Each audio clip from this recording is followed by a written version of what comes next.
Welcome back to Time Warner Cable's Local Edition. I'm Brad Pomerance. He is back. Gary Kovacic. He is a member of the Arcadia City Council. He's also an author. He's an author of Visions of Arcadia. Now, I am holding Volume 1.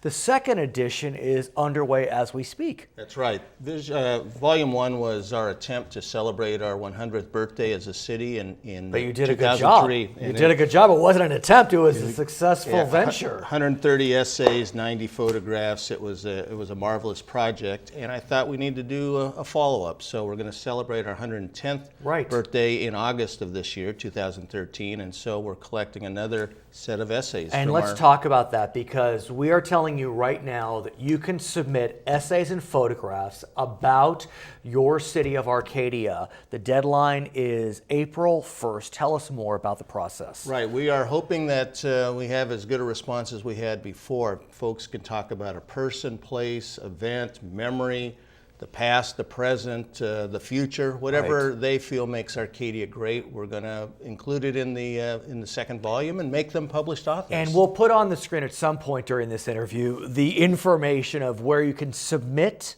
the essay or submit the proposal. Is that right? It's going to be at the city manager's office. Right.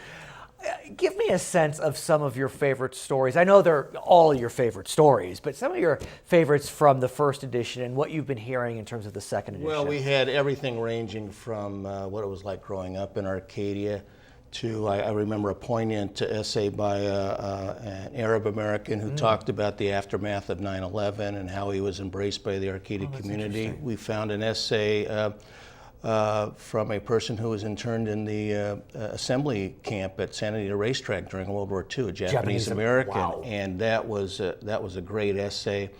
Some fun things, some poignant things, happy things, sad things, a complete album of what takes place in a city like Arcadia. And in the last 10 years, Arcadia, like many cities, have had ups and downs, very exciting times, troubling times as a result of the recession, but things are on the mend and on the way back. What do you expect to hear in this batch of essays? I'm sure I'll get something about the huge windstorm we had at the end of 2011 that wiped out over 500 trees in our city. I'm sure we'll have some essays about the changing demographics in Arcadia. Yes, I was going to talk about that. It has become more of a melting pot than it was before, an influx of Asians and Asian Americans.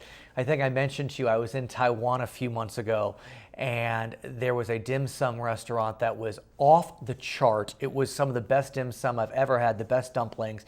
And they have just a couple of locations in America, 2 in Arcadia. Exactly. What's it called again? Din Tai Fung, and they're next door to each other on Baldwin Avenue. Exactly. So we'll probably have an essay about that. I was going to say, so talk to me about more of that rich Asian culture that's infusing the beauty of Arcadia. As I mentioned in the first volume, when I graduated from Arcadia High School in 1969, we had a class. That was a long time ago. It was. We had a class of over 800 seniors. 1 was Asian American. Wow.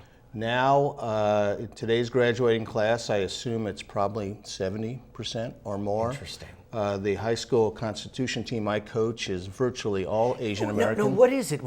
How did that happen in the best sense? I mean, was it just some Asian Americans migrated there and then it's kind of... There were a few pioneers, but basically it was the school system that attracted most of the new residents. We have an excellent school system that's been embraced by the Asian American community, fabulous music programs, and so there you have it. Just follows. Okay, his name is Gary Kovacic. He is the editor of the second edition. Will it be called Visions of Arcadia? It'll be called More Visions of Arcadia, although the mayor wanted to call it Double Vision. Oh my, I'm Brad Pomerance. Thanks for watching Time Warner Cable's Local Edition.